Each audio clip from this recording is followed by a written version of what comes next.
came to find I wanna shine so bright it makes the whole world smile and pay back the beautiful feeling that allows me to be whatever I wanna be. And I am gonna be free and easy. This little light of mine, it used to be too scared to shine. And when mine met yours, it would run and hide. But in time, I came to find I wanna shine so bright it makes the whole world smile and pay back the beautiful feeling that allows me to be whatever I wanna be. And I am gonna be free and easy. This little light of mine, it used to be too scared to shine. And when mine met yours, it would run and hide. But in time, I came to find I wanna shine so bright it makes the whole world smile and pay back the beautiful feeling that allows me to be whatever I wanna be. And I am gonna be free and easy, free and easy, free and easy, free and easy.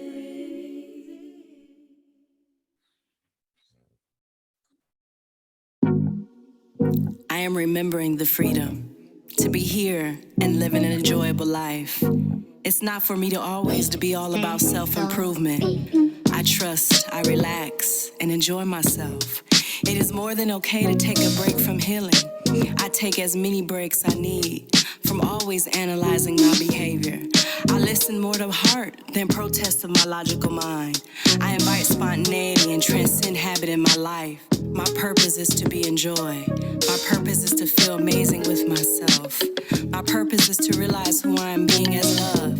My purpose is to enjoy food. My purpose is to reinvent fun. My purpose is to express who I am. My purpose is to satisfy my soul. My purpose is to inspire through my being. My purpose is to have fun. God plans hits differently, so I'ma just know I ain't gotta do all the planning to fulfill my potential. I'ma just stay on ready. I am no longer orienting around pain. I am organizing around pleasure. I am no longer orienting around pain. I am organizing around pleasure. Being busy is not my purpose. Busy healing, helping, working, achieving, changing. I can release the control to heal and allow what has happened to me for me. Rest and ease is productivity, and I am normalizing that in my life. I don't need to martyr myself for change. I let the great I am do the heavy lifting. I claim space for my miracles on my behalf, on the world's behalf, on the people's behalf. The Most High plans for me is to give me hope, peace, love, and joy, and I stay receptive of this divine offer flowing into my life. When I breathe, I did the most. When I breathe, purpose is fulfilled. When I relax, I achieve. When I play, I am worthy. No matter how much I learn about what needs to change in my life, how much I become aware of the trauma, I know I am whole. My evolution does not depend on my works alone. I now see performative spirituality, and healing is a well-disguised distraction to continue capitalistic energy within myself.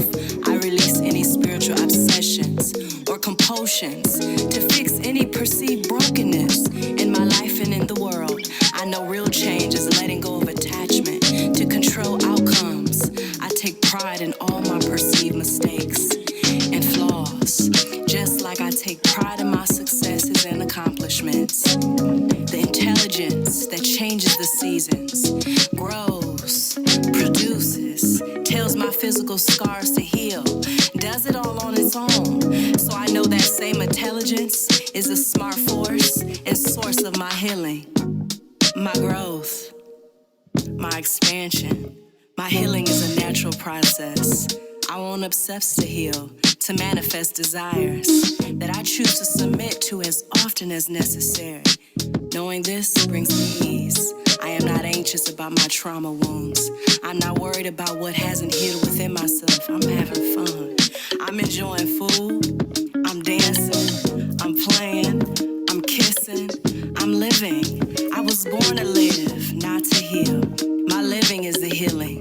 Life is purpose in itself. My healing is not my purpose.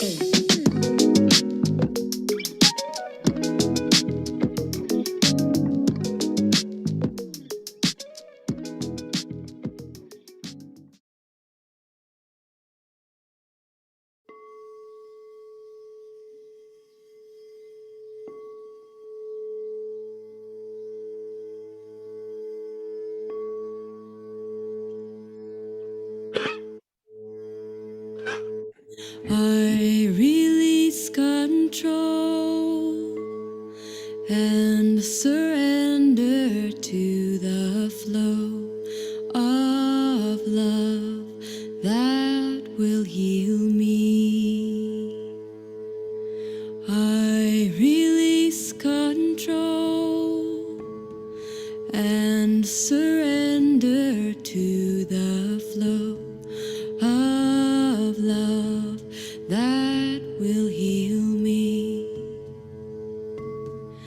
I release control and surrender to the flow of love that will heal me. I release control and surrender to the flow of love that will heal me. I release control and surrender to the flow of love that will heal me. I release control and surrender to the flow of love that will heal me. I release control and surrender to the flow of love that will heal me. I release control and surrender to the flow of love that will heal me. I release control and surrender to the flow of love that will heal me. I release control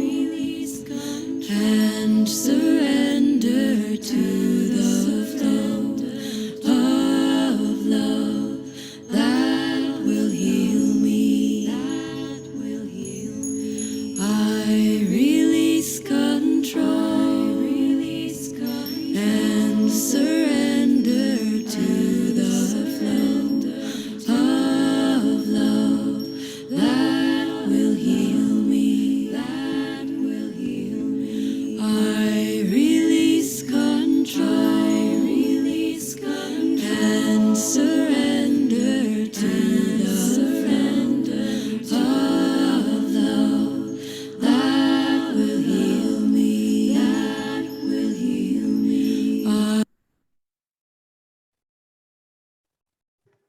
All right, shall we begin? Yes, yes. Let's Thank do you for it. that beautiful music. Of course. I really enjoyed it too. Hello, everybody. Welcome to Triumph. It's Thursday evening here on the East Coast of the United States. It's around 7 p.m. Um, Welcome. We're opening our annual community gathering. Um, we have a big weekend ahead of us, a lot to discuss, a lot to celebrate, a lot of loving to offer, a lot of learning to pursue. Um, Today's celebration will include our wonderful guest, Alphonso Horne. He joined us way back when, like in 2019 in person, and serenaded us. And it was wonderful and it was beautiful. And it was a really special memory for our team and for me personally. Our theme for today is, or the entire session in general, is holistic becoming, cultivating energy, reason, and emotion. And this theme will lead us throughout the next 4 days, this evening and Friday, Saturday, Sunday. So it'll be a great time. We'll have some community members as guests to speak, to share wisdom and knowledge and experience with us and inspiration. Um, we'll celebrate with some art. We'll celebrate with some music. We'll celebrate with some conversation. And of course, on Saturday, we'll get down to business. And Sunday, we'll kind of close during our usual gathering time at 12 noon Eastern Standard Time. You can see on the screen who will be there, our special guests. And again, for tonight is Alphonso Horne. So I'll pass it to next person to speak. You can take down the slides, Brenda. Thank you. Thank you.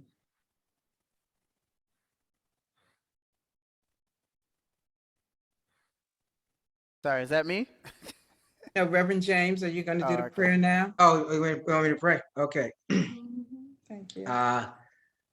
We're thankful for everyone here. We're thankful for the energy that supplies each and every one of us, that allows us to connect to source and to work from that source to accomplish what is in our DNA to accomplish.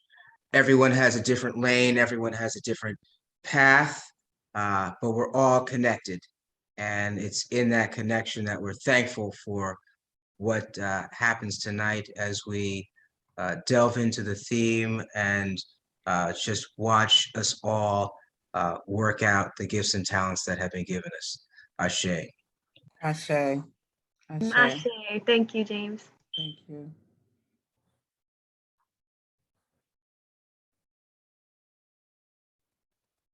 Reverend John, you're muted. There we go. I was trying to find my unmute button. I'd like to welcome everybody to the Triumph Church of the New Age.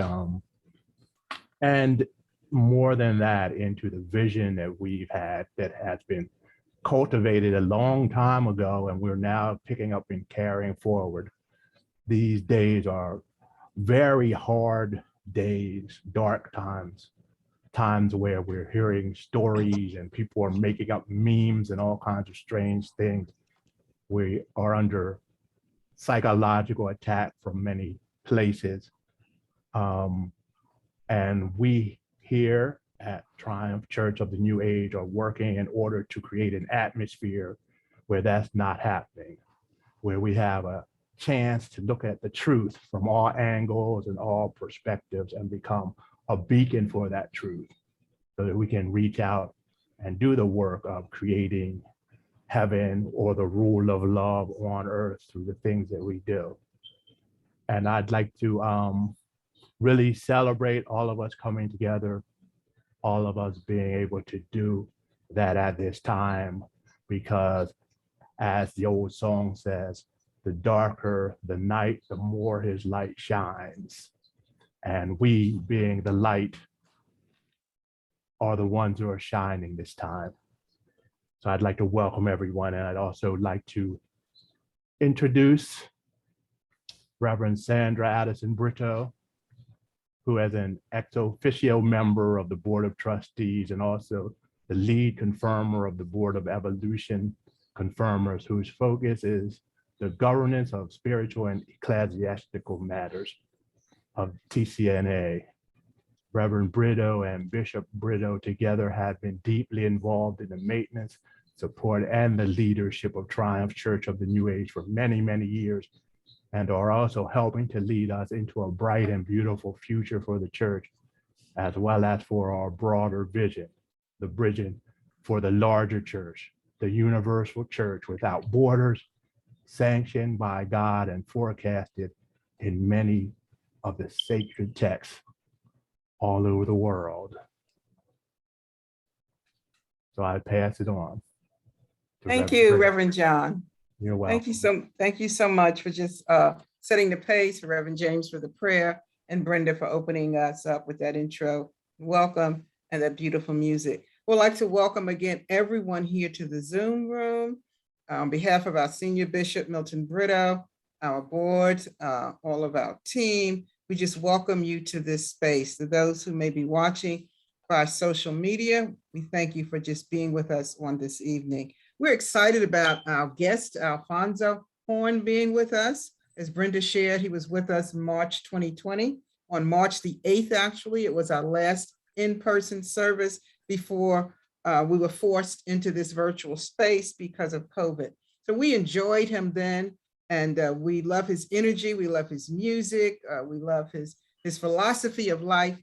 And so we're looking forward to him sharing with us both his music and conversation. I know he has someone that's accompanying him tonight, and I'm sure he will introduce them when he takes the stage. But I just want to share a few minutes, if you would just bear with me, because this is the official opening of our first annual Counselor Representatives Joint Board meeting. Formerly, it would have been our 118th annual General Board meeting, but we switched over. Triumph is under construction, and we're making changes as we go and rebuilding. So I just want to lay a platform for what we're doing for the rest of this week in our meeting, some context historically for us, and then do ceremonially the official opening of this gathering. So the world has changed in so many ways since the founding of Triumph Church in 1904, 118 years ago. Some of you, I'm going to just share some stats that may surprise you, but you may not know that in 1904, the age of consent in the US was 10 years old, in all but a few states. Those handful of states that were different, the age was a whopping 12 years of age. Delaware has the distinction of having the lowest age of consent, and that was 7 years of age. The average life expectancy in the US 118 years ago was 47 years. The leading causes of death was pneumonia, influenza, tuberculosis, diarrhea, followed by heart disease and then stroke. This may also surprise you. Marijuana, heroin, and morphine were all available over the counter at your neighborhood drugstores. According to one pharmacist, and I'm going to quote here, heroin clears the complexion, gives buoyancy to the mind, regulates the stomach and bowels, and is in fact a perfect guardian of health 118 years ago. A few more tidbits before I go on. There were 8,000 cars and only about 114 paved roads in the country, with the maximum speed limit in most cities about 10 miles per hour. Today, we have over 289 million cars on the roads in the country. Only 14% of homes had a bathtub in their house, and only 8% had telephones. Now our babies almost have cell phones, and we don't leave home without ours. The average wage in the United States was 22 cents an hour, which the average worker earning somewhere between $200 and $400 per year. So the question that we ask today is, what will the next 100 years from now look like? I want to first look at religion, just take a moment or so. to lay a context for then, now, and what's next. 118 years ago, or a little more, the end of the 19th century, turning into 1900, industrialization and urbanization changed Americans' view of society. We saw a rise in major cities fueled by this industrialization, and that rapid expansion in just 2 generations launched the United States to become the economic power of the world. With this newness came an optimism that arose and took hold, and it was about humanity's capacity to solve age-old problems. In the theological realm, Calvinism had dominated the Protestant theology for more than 2 centuries, and that was based on a belief that's and a strong emphasis on the sovereignty of God, the depravity of mankind, and the doctrine of predestination. That was changing as the century ended and the 1900s were ushered in. There was a rise in these liberal voices, not only within Protestant circles, but also Catholics and Jews. It was echoing throughout the land. There was what was called by some historians this new theology that was marked by an openness to scientific and intellectual advances. This new theology emphasized God's love and presence in the world rather than human sinfulness. So this sense of optimism about the human future was in the air as this new theology began to catch hold. But this new theology came with a cost. There was a strong conservative backlash. A series of highly publicized heresy trials occurred at the end of the 1800s. Perhaps the most significant internal tension in American Protestantism was the growing debate over this theological liberalism, which introduced to American seminaries and schools a new method of biblical studies that emphasized historical research, linguistic and archaeological evidence, and a skepticism about long-standing doctrines, creeds, and the rigid ways in which scripture was interpreted. This new theology embodied an idea within theologians that they were seekers of truth, and their task was to expose errors in sacred texts. At the same time, African Americans were deeply impacted by the failure of Reconstruction. 35 years after the slavery was ended, we saw the end of Reconstruction and the rise of white supremacy that impacted African Americans, who still 96% of them lived in the South. Many freed slaves withdrew from white dominated denominations into Black churches. However, most of these denominations, as they formed, followed the same general patterns of theology and organization as the white denominations did. These Black churches also struggled to preserve and communities to preserve the networks of schools, colleges, and seminaries that had been created after the Civil War. Black denominationalism publications focused on not just religious matters, but on racism. And church meetings provided a forum, a platform for religious, cultural, and political discourse. These were social networks. It was during this period of industrialization, this period of the rise of liberal theology or the new theology, and this withdrawal of Blacks from the white denominations that we experienced this rise of white supremacy, the KKK. We see something happening though at a place called, right at the turn of the century, a few years in the 1900s, a place called Azusa Street. A Wesleyan holiness preacher named William Seymour in Los Angeles, California in 1906, had a revival that lasted and went on for, some say 15 years, and for some it's still, resonating throughout the Pentecostal church, but it spurred the growth of the Pentecostal movement.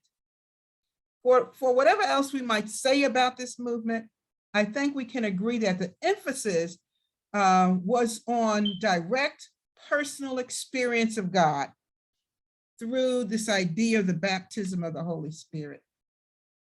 This movement caught hold like wildfire, and many left their denominations, Baptists and Methodists, and filled the churches that had grabbed hold to this new move of the Spirit.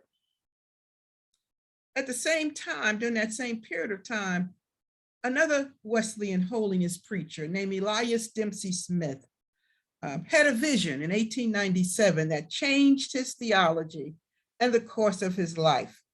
That vision sparked something in him that led him to form what became Triumph Church in 1904. I'm going to pause here because I'll share more about the religious and social history tomorrow evening.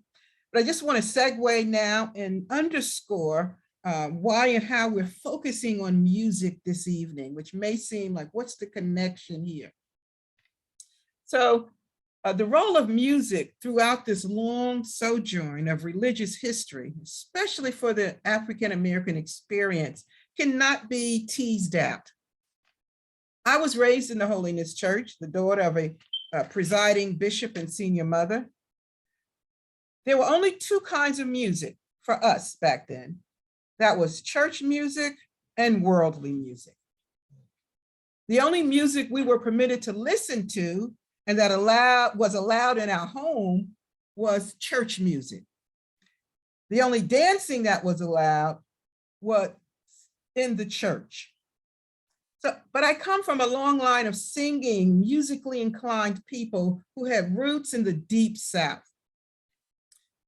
Thinking about as I was preparing for this meeting, I thought about my grandmother, my maternal grandmother. We called her Mama Winnie. And she had a song that she sang, and part of the words said, "Stay in the field until the battle is over." And I thought about that song. Mama Winnie was born around 1885 and passed when I was about 5 or 6. But I wonder, was her song a holdover from slavery? Was it a coded message, as many of our African-American songs serve to create community and then communicate to the community in a language only they understood? My dad lived during the time of the great Robert Johnson, the blues musician and songwriter, and my mom during Louis Armstrong, who was born in the same town as her, New Orleans. As a child, I listened to Clara Ward and the Ward Singers, the Soul Stirrers, the Dixie Hummingbirds, the Davis Sisters, the Caravans, Shirley Caesar, and on and on. This music became the soundtrack of my life. Try as they would, my parents could not insulate us from the world of music that was outside of the church.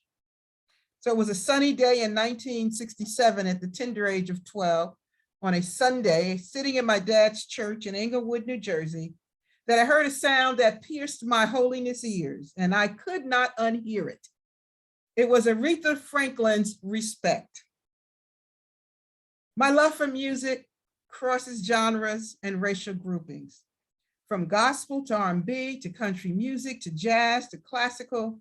For me, music is truly the universal language. But more than just a beat, a tune, a melody, music is a prayer. It tells the story of our collective experiences and it points the way to the truth. It is the voice of the past beckoning us toward the future. Marvin Gaye's What's Going On, Curtis Mayfield, Keep Pushing, Sam Cooke, A Change Is Gonna Come. Music leads the way. In Triumph for years, we would rewrite old hymns to fit our new theology. We had a song we would sing, said, "Move on, church triumph, living to die no more." Our theology is still evolving. And so we ask, what music is leading the way?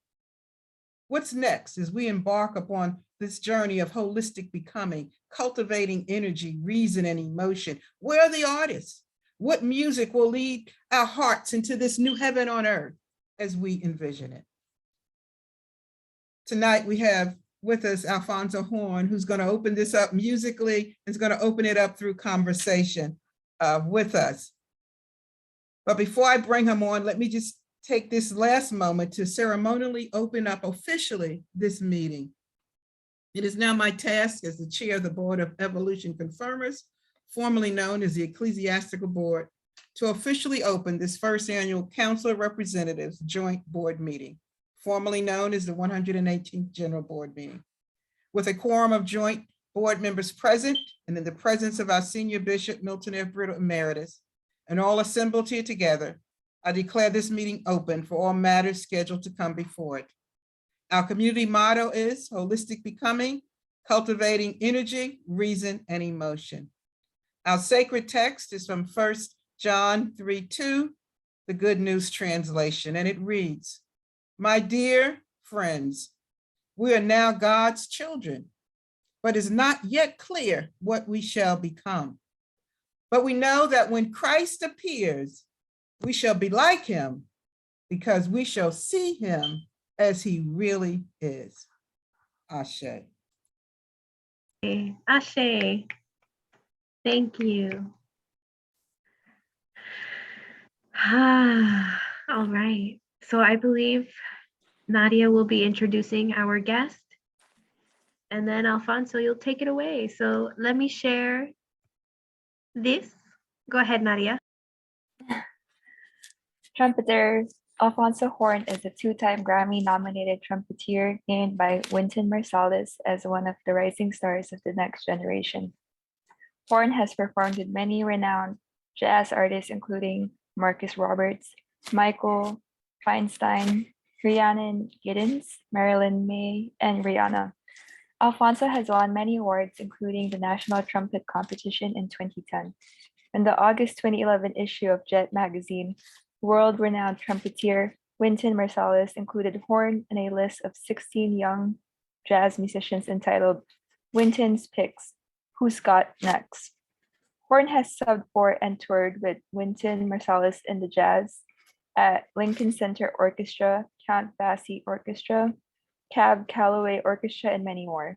He has performed in venues and festivals around the world, including Monterey, Montreal, and Umbria Jazz Festivals. Horne has also performed in several Tony Award-winning Broadway shows, including After Midnight and Shuffle Along, featuring guest artists Fantasia Barrino, Dule Hill, Tony Braxton, Audra McDonald, Savion Glover, and many more. Alphonso can also be seen on CBS's The Late Show with Stephen Colbert and in the upcoming jazz biopic Bolden. Mr. Horne holds degrees from Florida State University BM and the Juilliard School MM. Please join us in welcoming our special guest, Alphonso Horne. Yay! Hello, hey everybody. How you doing? Please prepare me. So, yeah. I wanted to open the space with a hymn, from the scripture, the John 3:2. I thought the hymn, Please Prepare Me, would be a great matching of that. Yeah. Let's see. 1, 2, 3. Please prepare me to be a sanctuary, pure and holy, tried and true.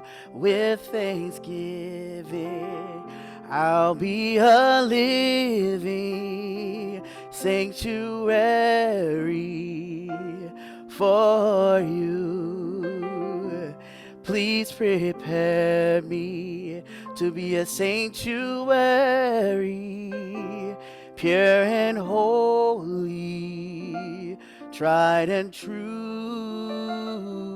With thanksgiving, I'll be a living sanctuary for you. Brandon Polk on the piano. Go ahead.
me to be a sanctuary, pure and holy, tried and true. With thanksgiving, I'll be a living sanctuary for you. Please prepare me to be a sanctuary, pure and holy, tried and true. With thanksgiving, I'll be a living sanctuary for you.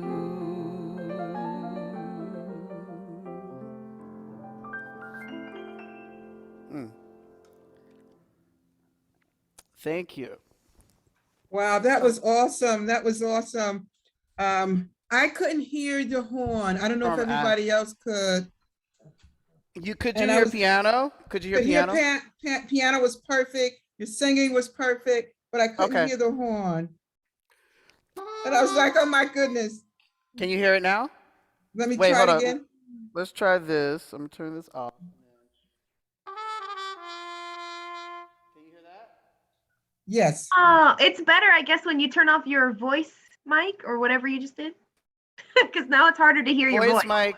I turned off the voice mic. Can you still hear piano? Yes, I can hear Yes. piano. It's Okay, not great. as strong as it was before, but you can hear it. Mhm. Okay. Well, yeah, Ah. just keep, yeah, this is a working process. So like, Yes, yeah, play around with it. yeah. But Cool. amazing. Thank you. It was amazing. Should we keep playing, or do you want to ask the questions? What do you? No, but you do another set, do another song, and then we'll come for the questions. James, Brenda, y'all are taking the lead on this. So just Yeah, sure. Yeah, We have the questions ready. you have questions ready. So you wanna, Okay, I so thought maybe whenever. I thought he could play another song because we had like so much talk in the beginning. Just ground us in the music first. Sandra wants one more. Yeah, Yay! please. Same. Of course. So as Brenda and Sandra was saying, the last time that we did this was March 8th, 2020, and that was the last time that that we all were together live in one space at the Triumph Center. So we were celebrating the life of Laura Adorka Coffee. She was a princess from Ghana. And she came to America as a part of the Pan-Africanism movement. She came to work with Marcus Garvey, worked in the Negro Improvement Association, the NAACP. She worked with various leaders, and then started her own following called the Missionary African Universal Church, and built several branches in the South, some locations, and Pastor Sandra, you can take over for if you want to add to that, but basically It's all a part of this history that I was sharing, and she's so intertwined in all of it, and with Right. Triumph. So yes. Mhm. And so it was very controversial for her during that time to be a Black woman, an African woman, to be preaching, and so she got a lot of controversy. There was a lot of people that spoke out against her, and got her arrested on false claims, said that she was practicing witchcraft and voodoo, and that she really actually wasn't from Ghana. She was actually from Athens, Georgia, all these crazy stories. And so, towards the time of her assassination, she foresaw her assassination. She told her followers that she would be assassinated. And her followers called her Mother Coffee, and she called her followers her children. And she told her followers that she would be assassinated, and that shortly afterwards there would be a man short in stature, high in temper, to continue her work. And so in Miami, Florida, March 8th, 1928, she was shot in the head and assassinated, and her followers chased down the person that shot her and beat him to death. And then, she was buried in a mausoleum in Jacksonville, Florida, my hometown, Jacksonville, Florida, attended by thousands of her followers.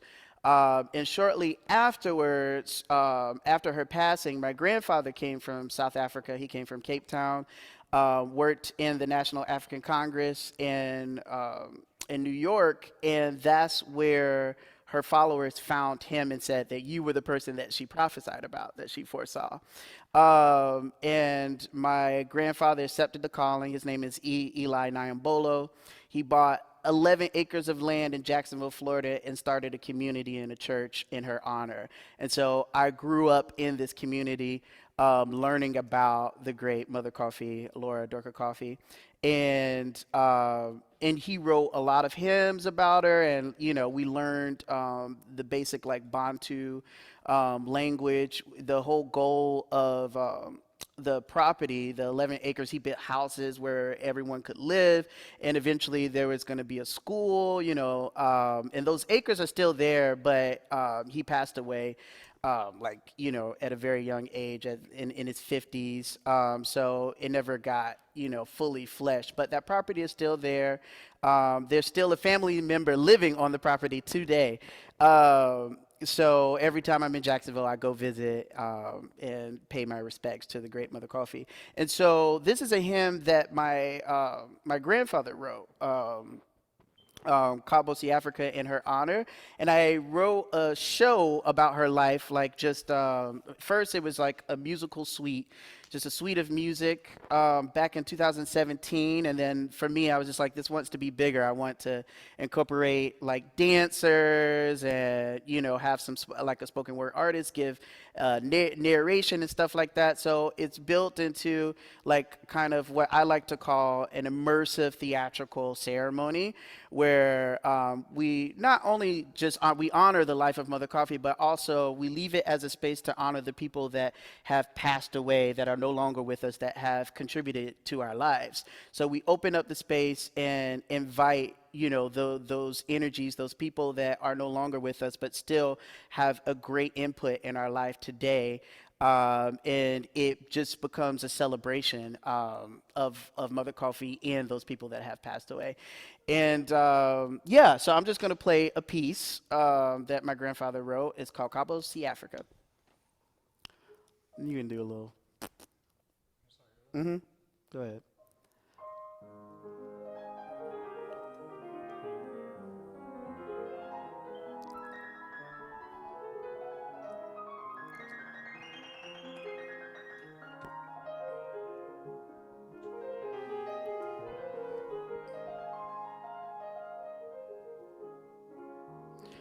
The princess came with a message great to tell all about our motherland.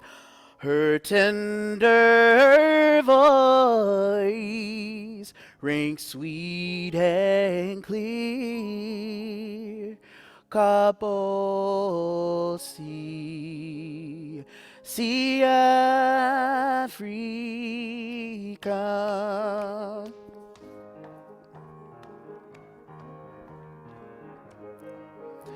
The princess came with a message grand to tell all about our motherland. Her tender voice rings sweet and clear. Cabo Si Africa, oh Cabo Si Africa, oh Cabo Si Africa, oh Cabo Si Africa, oh Cabo Si Africa. We have a dance. Da, da, da, da. See Africa.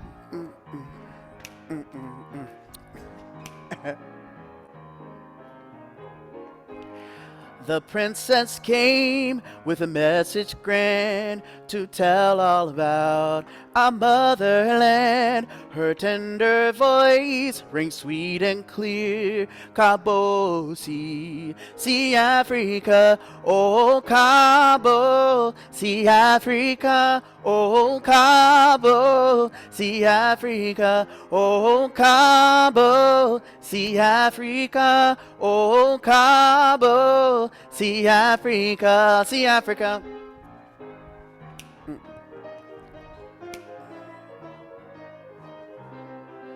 See Africa.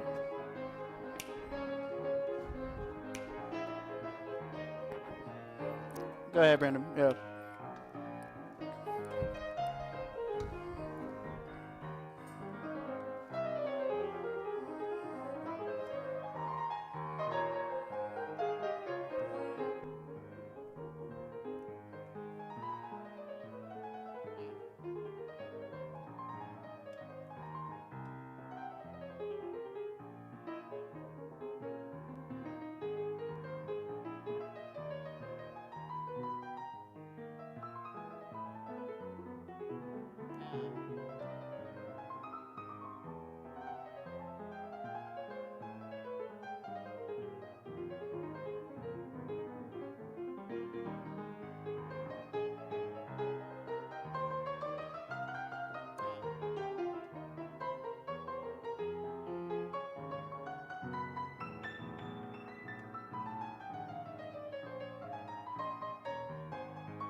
With a message grand to tell all about our motherland. Her tender voice rings sweet and clear. Cabo, see Africa, oh Cabo, Africa, oh Cabo, Africa, oh Cabo. Africa, oh Cabo, see just clap with it. Oh Cabo, see Africa, oh Cabo, see Africa, oh Cabo, see Africa, oh Cabo, see Africa, see Africa.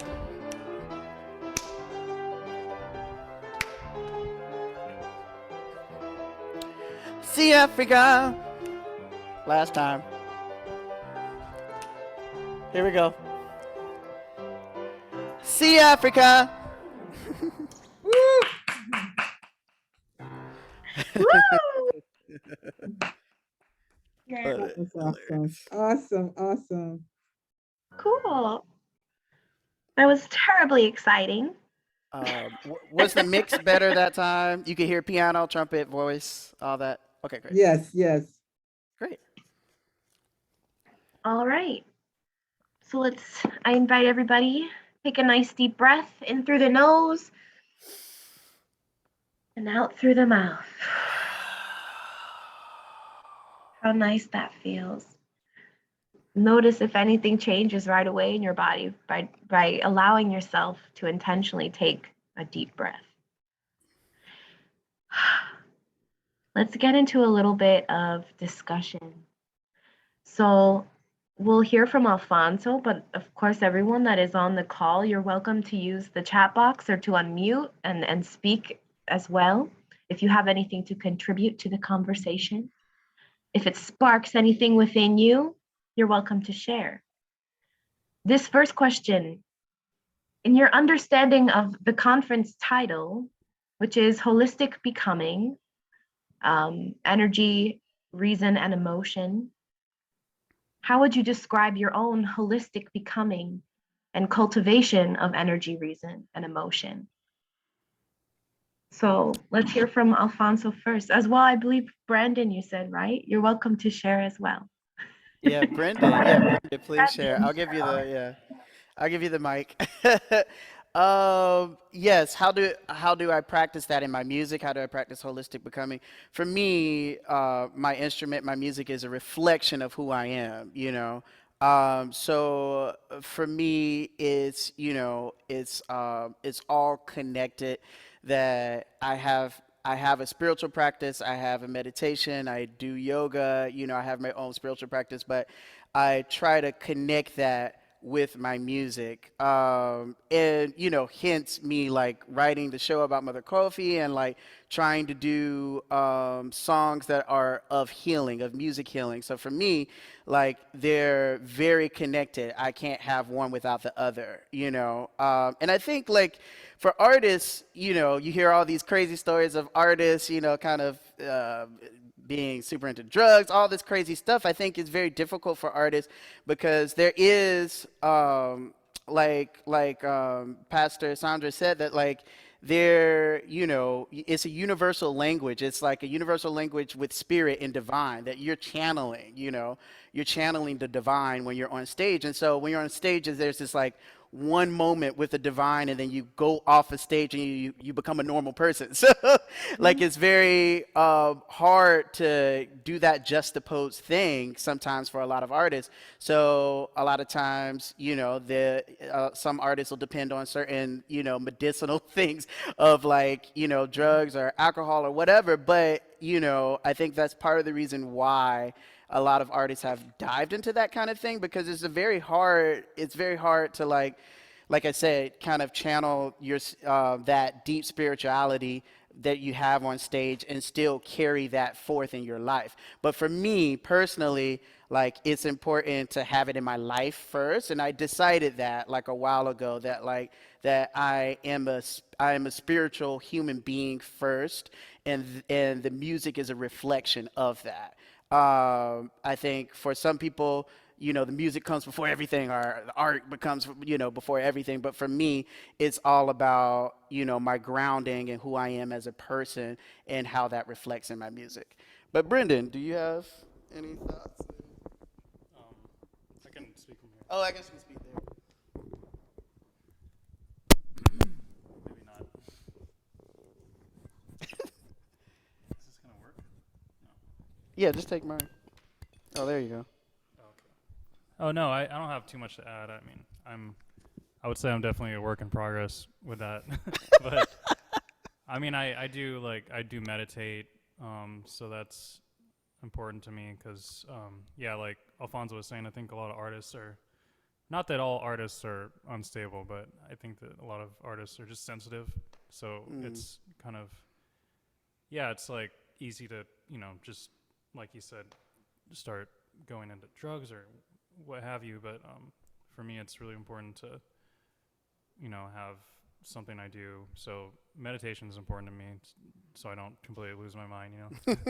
I'm from Savannah, Georgia, so I'm a very slower paced town, and New York is completely different. So so meditation for me is important, and also when you are playing music, I think that sometimes you get into this zone where you're just maybe, as you would say, just you're a part of the moment or the universe, and sometimes you're playing music with people and you just completely, like, your mind kind of goes blank, and I think that that's another way of getting to that kind of source.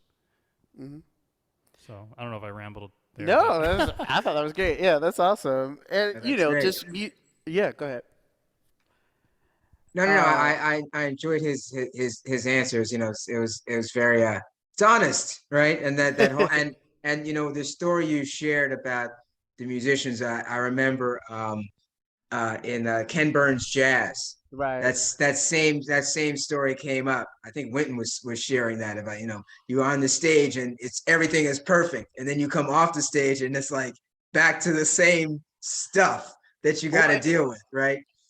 Especially back then, the great Louis Armstrong, as you guys mentioned, artists of that caliber, he stopped a war in West Africa. He stopped a war in the Belgian Congo, and was treated like royalty in Africa and other parts of the world. But when he comes to the U.S., he has to sneak through the back or can't eat at the same restaurants as white people and live in other quarters. So I mean, especially back then, to deal with the racial issues, of like, oh, you're being honored as this star, but then when it comes to your basic humanity, you're not equal. That's a very difficult spiritual, emotional, mental toll to carry. Yeah, no, that's great. Thanks for sharing. So the next question is a kind of it's an interesting question, and it arose in part because I've been spending time on Clubhouse, right? I don't know if you heard of that social media app. Yeah, I've heard of it. Yeah. So there's a lot of interesting questions that people come up with, and this was one of them, and this is a version of it anyway. And so here's the question: it's a well-known fact that many working musicians, artists in the entertainment industry also work regularly for religious organizations. What are your thoughts on such participation between two worlds that seemingly have such different agendas? Right. And I guess for me, similarly, I was probably not as intense as some of you are, Pastor Sandra, where only church music was played in the house, but definitely, my mom really mainly only listened to, church gospel music in the house. But even just contemporary, I'll play some contemporary gospel artists like Ty Tribbett, Kim Burrell, stuff like that, and she's like, "That's not gospel music. That sounds like club music. That's like R&B music, But I mean, even back into Renaissance, Middle Ages, medieval times, that there's always been the sacred and the secular that seem to be separate, but to me, it's all connected. That there's songs of love, there's songs of joy and celebration in both areas, and to me they influence each other. That when you hear Lettucey or Jill Scott, or I mean even Chance the Rapper, to me that's like gospel. He all the tracks and the beats that he's playing, that's gospel music, really. And he has Kirk Franklin on some of those tracks. So to me, personally, it's super connected and they both influence each other. The Clark sisters, I met for them, I remember like listening to like an interview that like, you know, people would play their tracks in clubs, and like they're like, yes, everywhere. Like, please play the music everywhere, because we want to spread joy and enlightenment and the love of God. And that can be anywhere. That can be in a club. That can be anywhere in the entire world, a church or a club. So for me, I love listening to gospel music, but I also love listening to R&B, hip hop, and blending all of those things together. It's so funny. Every tune that I write, you know, everyone's like, oh yeah, this came from church. This is like a church vibe. It, like literally every song I've ever written, they're like, yeah, this sounds like a church vibe.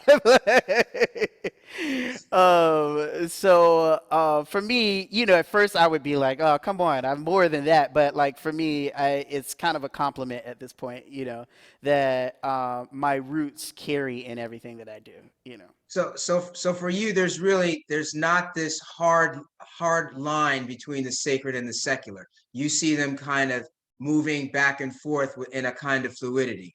Yeah, I mean, historically it has. Like, if you listen to the styles of music, you know, like you can track, like even from medieval times, like music from the church, like being played in secular venues, being played in taverns or whatever, and then vice versa, like sounds that you would, jigs or dance numbers or whatever would be played in the church, you know, and it happens in the modern church, you know, in the modern gospel scene, that like, you know, like I said, Clark sisters, Kim Burrell, like, yeah, definitely coming from like a fusion R&B, you know, background, you know, and then jazz musicians are other people listening to that, and it feeding into like the secular. So I feel like they're super connected, and like you said, music is universal. So to me, it's all connected, and it's about the message that you're giving. You know, is the message of upliftment, of joy, of celebration, of healing. You know, and that can come from either styles. You know. Yeah, no, so I'm gonna make it a little bit more controversial on purpose, right? Why not? So what is the nature of the sacred in opposition to the secular? Like, when does the secular become bad, or when does the holiness become bad? Right? Where do you see these lines of, okay, that's too much and that's taboo, if there's any taboo? Yeah, I mean, obviously, yeah, if we're going there, sex, like anything involving sex, basically. I mean, especially in the traditional church, that, you know, fornication is looked upon, down upon, and it's a sin, you know. Right. And like as far as the Christian church tradition, so there's not a lot of spiritual centers or places that that kind of goes into the area of sex. You don't really talk about it that much, you know, in church, or people do. At least for me, I haven't witnessed probably ever, like at least me personally, in a church where a pastor has talked about like sex, you know. So I would say that's probably the line. But for me, it's like, you know, Donny Hathaway, Marvin Gaye. Like, to me, there's a way of talking about sex in our singing or writing songs about sex that is uplifting, and because it's a beautiful union that happens. It's like about making love, you know. So to me, that's still spiritual. Obviously, sex is a very spiritual thing, and it's important to write songs about that, just like you write songs about anything else, that we should incorporate the spirituality component to sex, basically. And sorry, I'm just reading. Silent night was once taboo. Oh, I didn't know that. Because the word version in the verse, yeah. But for me, I think the crossing of the line, even for me today, like if I'm listening to too much hip hop or rap, when it goes into like twerking, da da da da, you know, all of that stuff. Yeah. that I would say maybe that's way too far as far as like, oh, this is like beautiful uplifting. Yeah, yeah. No, I meant, but it's human, but it's still very human, and all of us have, all of us have twerked or been twerked on at a club, we just have to be honest about that. And to me, like for me, I just want to, I would love for there to be a spiritual community where you can talk about that honestly, instead of being like, okay, now I'm in church, I have to like clean up and like, you know, Well, uh, welcome to Triumph Church. right.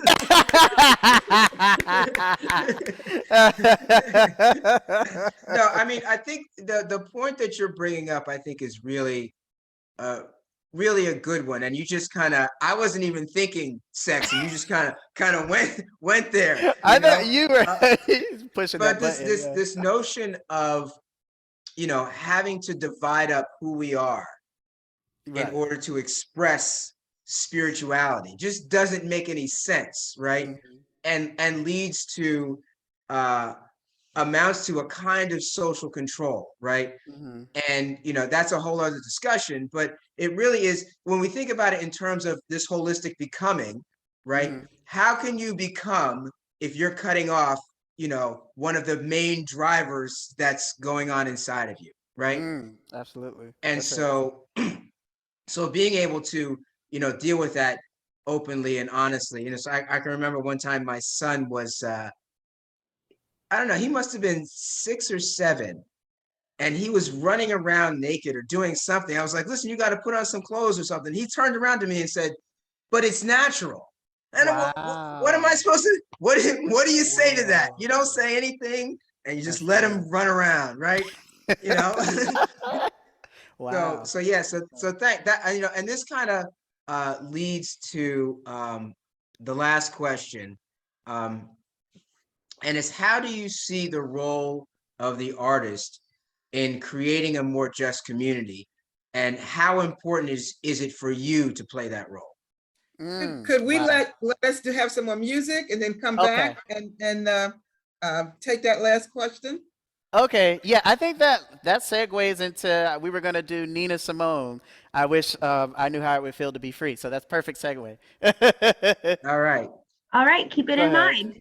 Thank you so much. You go ahead.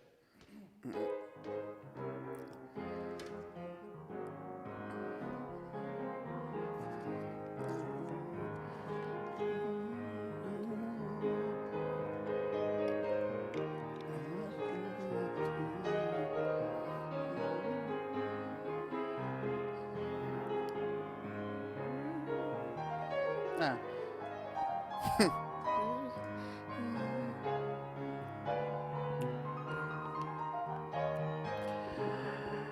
I wish I knew how it would feel to be free.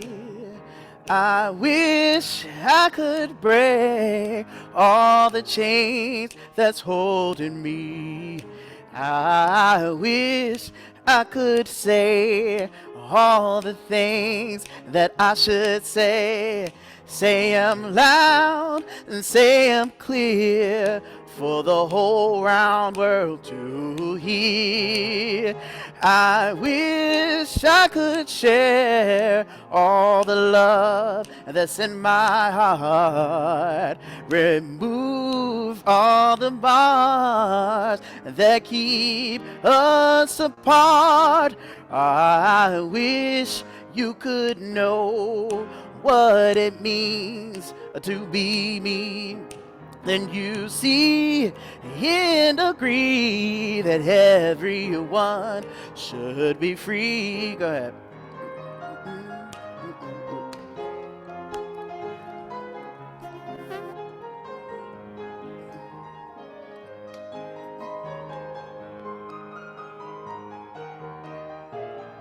Ah.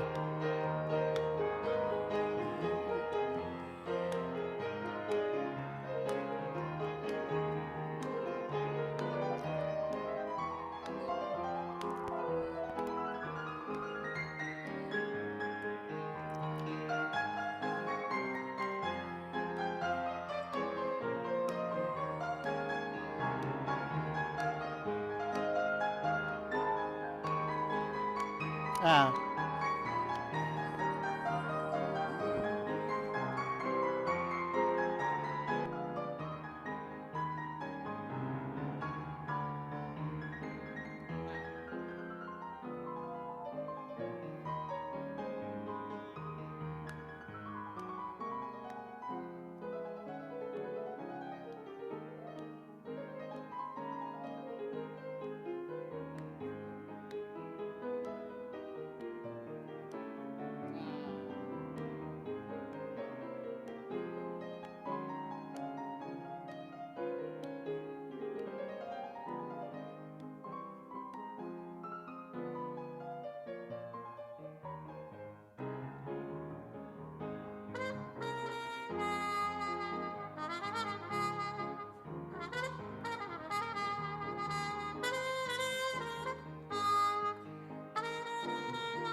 Could give all I'm longing to give.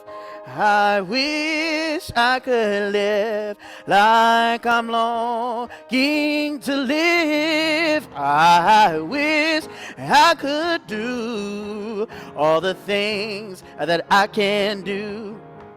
Though I'm way overdue, I'll be starting anew.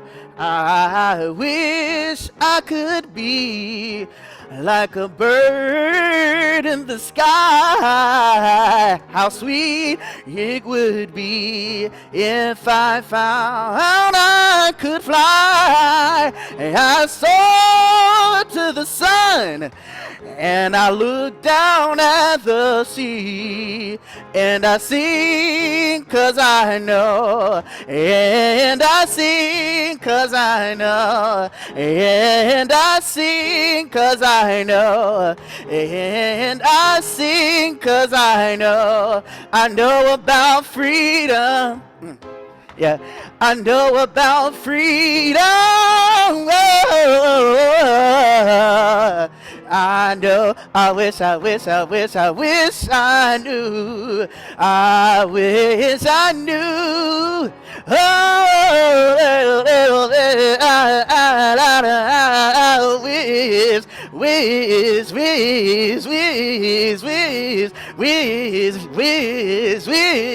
I wish I knew how it would feel to be free. Yeah.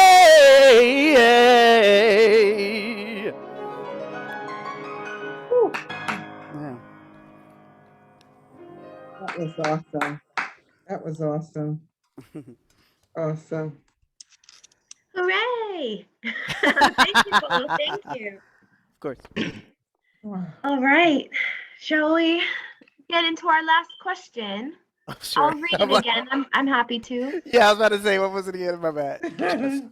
It's what do you see as the role of the artist in creating a more just community? Mhm. And how important is it for you to play that role? Right. I think throughout history, artists have always, played the role in various ways as political activists. I think our music is a response to life, to what is happening socially and politically. So, every musician, every artist that I know has, especially during these times, have like written pieces, written suites in response to, what's happening in the world. And I think that's part of what our jobs, are, is to, that we're artists, we're musicians, but, I look at music as medicinally, that like music is a medicine that is used to heal others. So my job is to uplift, to change people. And sometimes that's going to be challenging material, obviously, but just like medicine, it is used to heal you. So, I've always tried to kind of approach my playing and how I present music in that way. For me, and I want it to be, at least accessible to like everyone, that like you may not know what instruments we're playing, or you may not have heard a trumpet before or know what jazz is, but my thing, my goal is to reach that person that has no idea what we're doing. How can we change their lives? How can we have them think about music and think about life differently? That these people, are just taking, like, they could be home watching Netflix, but they decided to show up in the space. Just like today, show up even we're at home, but to log on to Zoom and in this live space, it's like, how can I present music in a way that touches people and change them and change the way that they see their own life, But Brendan, do you want to get this out again? Yes. So, I think that music or art is just, in addition to what he said, it's another way of expressing ourselves. And I think that, I think humans are still young, like species or what have you. We don't always know how to express ourselves to each other and communicate. Yeah. So I think that at this part in our history and the last few hundred years or whatever, I think that music can be a way that we can express ourselves when words fail. I think that expression is a need we have as humans. We need to express ourselves. We need to communicate. Yeah. And I think that music is a way of doing that. If I don't know how I'm feeling, I can just play something. What does that mean? I don't know, but yeah, it's just a way that it's a beautiful way that we can meet our needs as humans, and those needs are communication, expression. If we can't communicate or express ourselves, I think that it's very unhealthy, So yeah, and it's also, I think, inspiration is another huge thing. When I think about my favorite artists like Lee Morgan or Duke Ellington, I remember listening to the records and just being like, whoa, like just like drinking a cup of coffee, or something. I'm like, just inspires me, So yeah. Well, yeah. One more thing to that. That was killing. But yeah, because you mentioned.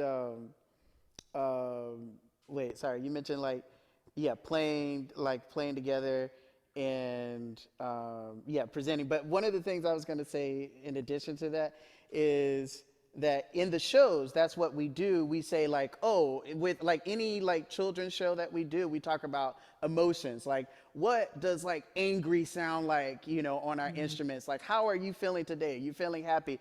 We express that on our instruments, and we're living our best lives as human beings on the stage, because in order to like play with Brendan, I have to listen to him and we have to communicate. I'm expressing myself freely and so is Brendan, but if I'm just doing my own thing and not paying attention to him, then we're not making music, you know, and we can't communicate. But and that is how, you know, we should be treating our lives. That like we freely express ourselves, but we're also listening to other people and communicating and expressing our emotions. So, you know, even with the children's shows, we try to get, you know, kids to understand that like music is kind of an expression of what life is supposed to be. I have found that like working with the creative process or engaging in creativity like offers you an opportunity to reflect on yourself. You learn about yourself because and you learn about others if you happen to be engaging with them simultaneously or side by side, I suppose. I'll taking turns. Because you're like problem solving in a way, especially if there's new materials, new instruments, new people, new forms of communication. And you're facing like your inner critic, maybe perfectionism of managing stress and emotions and nerves and those butterflies that come up. It's like it's really offering you so much to learn. And that's really, really exciting. And by using that, I guess you expand further out and you can learn to advocate for others and to witness others as objectively as possible because you gave yourself the opportunity.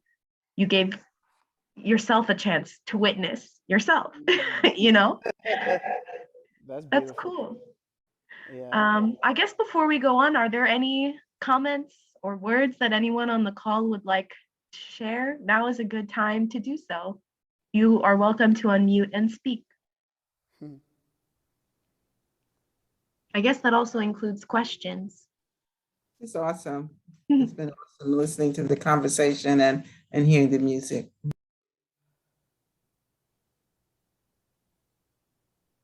I'll just comment for me. I think that the most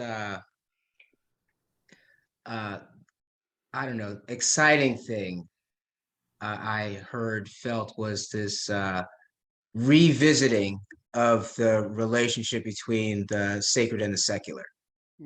And, you know, what does that mean? And how does this notion of the sacred and secular really, how should it impact the public forum? Right. It's just got me thinking about, you know, what that looks like. Does it look like John Legend, right? Or does it more look like, I don't know, Mahalia Jackson, right? I haven't listened. You can see the last time I listened to some guys, you know, right? I mean, and how that interplay, you know, can play out to lead to a more just world. I'm really thinking about that as purposeful before it was just kind of a, frankly, before this conversation, they were definitely divided for me. I mean, much more divided, right? But, you know, at the same, just like, you know, when you get saved, right, and now you can't listen to secular music anymore, and then you say, well, can I sing Happy Birthday? And then you start to go, what's wrong with not being able to sing Happy Birthday now, right? Something's not right with that, right? And so that's one of the big takeaways for me from this conversation.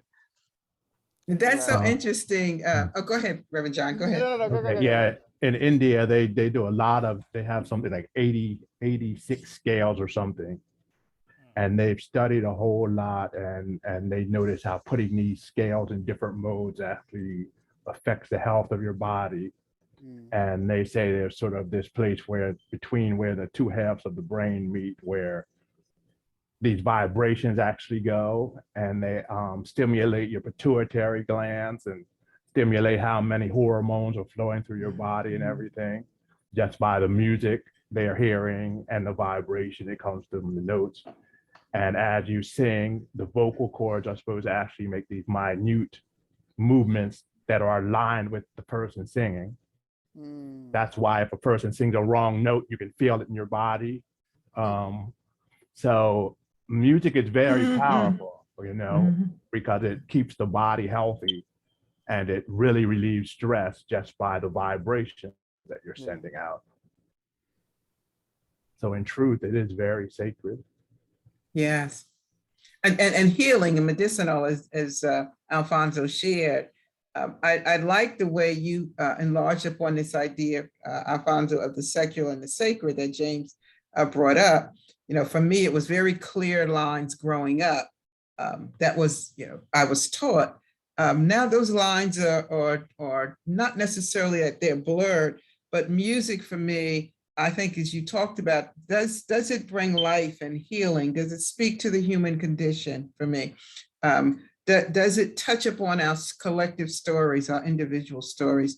I mean, I love the blues, and some people say, "Oh, how do you listen to the blues?" There was a time in my life, if it wasn't for the blues, I'm talking about, you know, some of those real down home blues, I would not have gotten through those periods in my life. You know, it wasn't the gospel songs, it was the blues that spoke to me, because it told my story when I couldn't put it in words. And it helped me to go through that period. So when we started Triumph Life in Brooklyn, we weren't even thinking about secular and sacred for the music. You know, it felt right. John Legend, it felt right. You know, all of me loves all of you. What could be unholy about that? You know, it feels very sacred and healing and loving and life affirming. So, you know, but growing up, there were some church songs that we weren't permitted to sing because my parents thought they didn't bring a positive life affirming message. And so they looked more deeply into what were the words of the song, what was the artist saying. And so they really scrutinized that. So it wasn't just, if it's a church song, you can sing it. What are they singing about? You know, is it life affirming, or is it a song that leads to, you know, ways in which it doesn't grow you in the spirit of Christ and love? With me, Earth, Wind, and Fire probably saved my life. I'm sitting in the middle of the ghetto and Shining Star comes out, telling you you're a shining star no matter who you are, shining bright to see what you can truly be. That album, The Way of the World, just had all these songs like that, you know. And it really moved me and inspired me because they were singing these words, powerful words, and they were like excellent musicians. And I followed that most of my life, which sounds secular, but not really, because they studied all kinds of spirituality and mysticism, and some of them were devout Christians and all of that. So they put that into their music. And they wanted to do it in a way where their music could get to everybody, not just one group of people, which they succeeded in. You know, so I think they sort of blended the secular and the religious together. And it depended on who you were, what you heard depended on who you were, and what your outlook was in life, which I found amazing. But I would have to say they saved my life, I think. Yeah. Yeah, I can understand that. Yes. Yeah, like you all said, it comes down to the message, you know, to me. Like, and so what makes it secular versus sacred? It's like, yeah, like to me, if the message is powerful, if it's uplifting, why not? You know, why is that? You know, to me, that is sacred. That is that's joyous. And yeah, I forgot the other thing I was gonna say. But and then also stylistically, that's what I was gonna say. Like musically, like I said, like, you know, we're saying Earth, Wind, and Fire, but you can definitely hear some Earth, Wind, and Fire in Kirk Franklin and the Clark sisters and Kim Burrell. You definitely hear those influences in the gospel music that they play. So yeah, definitely. Well, the time has went by so fast. We are winding down. I think what we can do is just do our announcements, our ending part. Reverend John, I think he may have something to add, and then Alphonso will give us their closing pieces, and we'll have our closing prayer. Does that sound like a plan? yes, what you? Because the studio might kick us out. They may kick you out. Okay. All right. So let's do this quickly because they were limited in time. So you want to give us your final rendition now? So if they try to kick you out, we can. Yes, let's do that. Go ahead. We'll play What a Oh, Wonderful World. my favorite, my favorite. Yay. Oh, you got it. Yeah, it was still 8:30. So. Oh, got it. Okay. So we'll do this real quick. We had it until 8:30, so.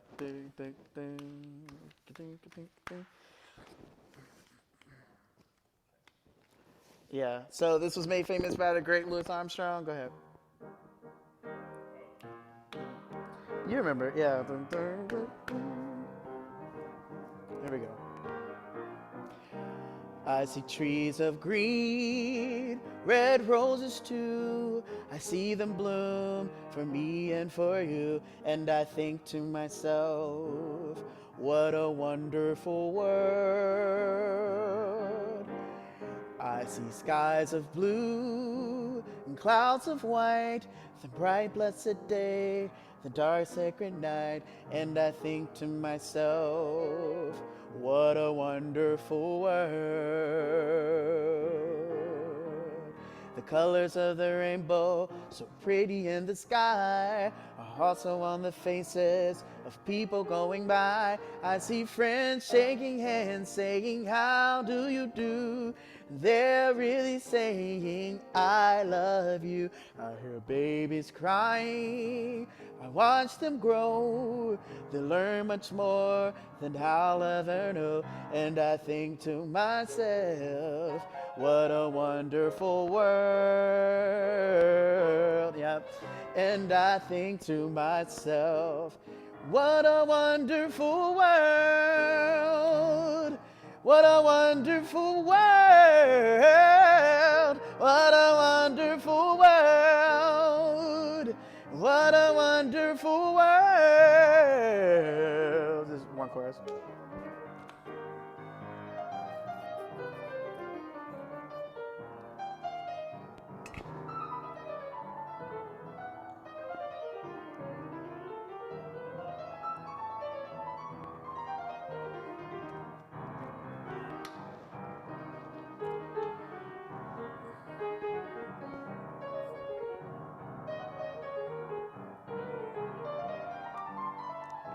To the bridge.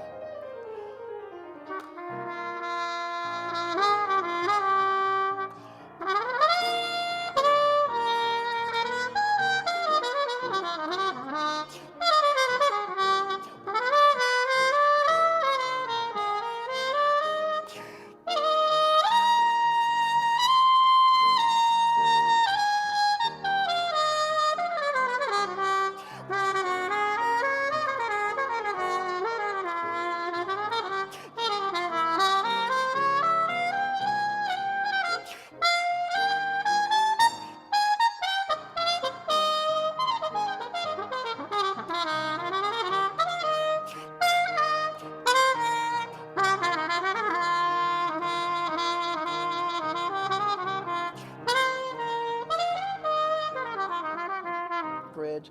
The colors of the rainbow, so pretty in the sky, are also on the faces of people going by. I see friends shaking hands, saying, how you do? They're really saying, I love you. I hear babies crying, I watch them grow. They learn much more than I'll ever know. And I think to myself, what a wonderful world. And I think to myself, what a wonderful world. What a wonderful world. What a wonderful world. What a wonderful world. What a wonderful world. Thank you so much. A perfect way to end. Thank you both. Yay! Thank you. Thank you. Thank you. Awesome. Woo. Okay. We're going to sign off. We got to get out of here. Talk to you soon. Talk to you soon. Thank you. Thank you for joining. Thank you. Bye. Thank you. Wow. All right. This was exciting. That was so cool. Yeah. So we're gonna go through final words, some announcements. Are we still doing gifting table this Yeah, evening? we'll still do it. Mhm. Which should we start with first? What's on the outline? I don't have it in front of me. I think Reverend, what's on the outline? We have a Sorry. summation by Reverend Reverend John. John. Yeah, yes. Okay, thank you. Thanks everybody. It was good we came together in order to go deeper into what the actual spirituality of music is. That's the way I would phrase it. And we had an opportunity to have two great artists not only share their gifts and talents, but also their passions with us, which is what really makes the difference. And it makes us all become more beautiful, whole, and loving people. And so, as I said before, it's very good that we have met together tonight. And we have taken this time to go very deep. And I'm hoping in the future, as we meet together tomorrow night and through the rest of the meeting, we'll also have a chance where we can share our thoughts, ideas, and opinions, and also our love with each other.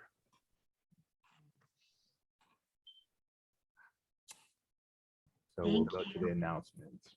You're welcome. Okay. So I'll share a little bit.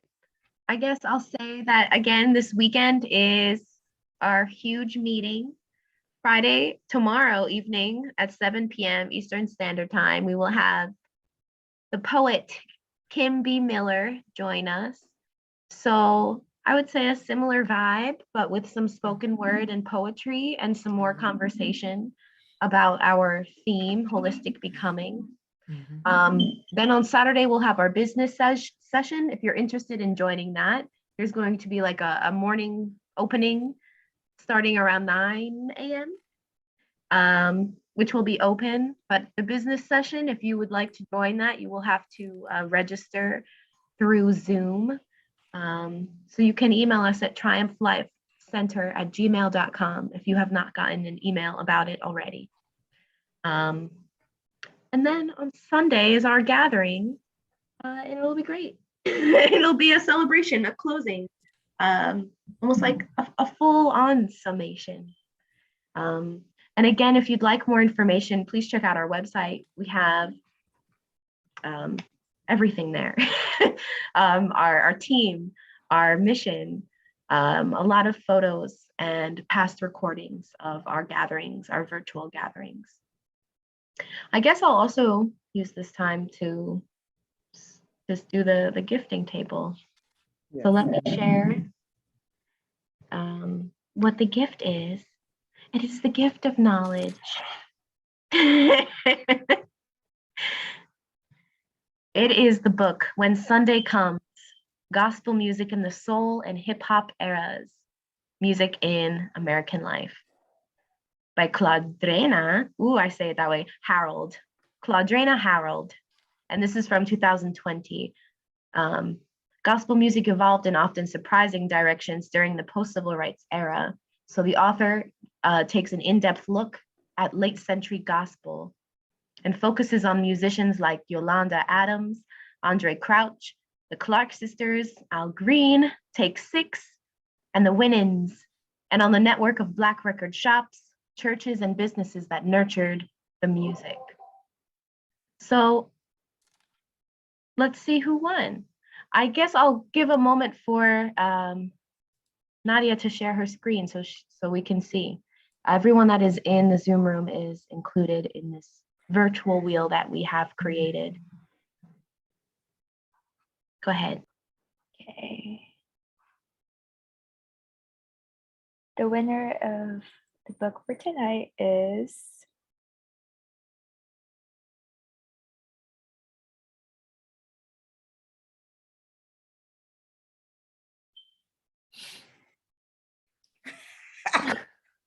Did you rig that? Did you rig that? Nadia. Congratulations. Thank you. How'd you do it? How'd you do it? I want something. Congratulations, Nadia. Thank you. I'm sure you will enjoy the book. Tomorrow we have we'll do the second book tomorrow. Okay. Okay. So I'll pass it to James to share a little bit more about our annual pledge drive. If you want to put that slide up for him. Yeah, here at Triumph, we are. I just want you to take a gathering and think about the title of this conference: Holistic Becoming, Cultivating Energy, Reason, and Emotion. And think about the kind of thinking that goes behind creating that title, and the kind of effort, not the kind of effort, the kind of heart that's reaching out to the world to make a difference. We really want everybody to be in a positive place of holistic becoming. We want everybody to be cultivating energy, reason, and emotion such that, they're, like I like to say, they're living out their DNA, right? Not somebody else's plan for their DNA, but their DNA, right? And so by giving to Triumph, you're really enabling us to dive into that, to give it more of who we are. And, and we can be honest that, until we're living in a moneyless society, right? Money makes things happen, makes certain kinds of things happen. So, there should be no hesitation on our part to have money get involved, right? So I just share that so that when you think about giving, what are you giving into? You're giving into a group of people, a group of radicals, a group of people who are willing to talk about sex in church, right? And not be scared about it, right? And not no one's freaking out, no one's saying, whatever. And each of us may have very, very different conceptions of what that means, right? And that's okay.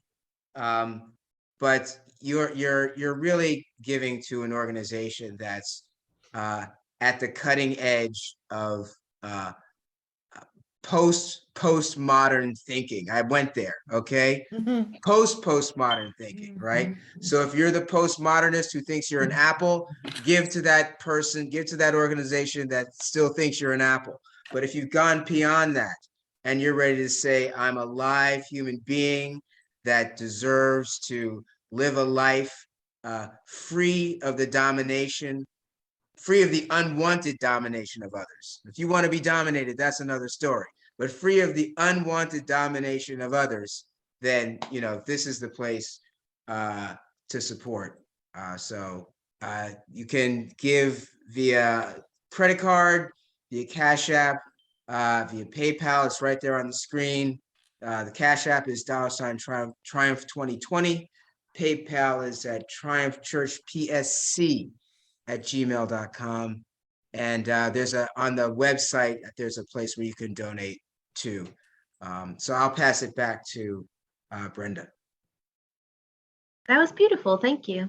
And again, thank you to everyone that has already donated. It means a lot to us. It's special. Thank you. This is a reiteration of what to expect. Tonight we had Alphonso, and you'll find a recording of tonight's event on YouTube and on our Facebook channel. Tomorrow we'll be with Kim Miller.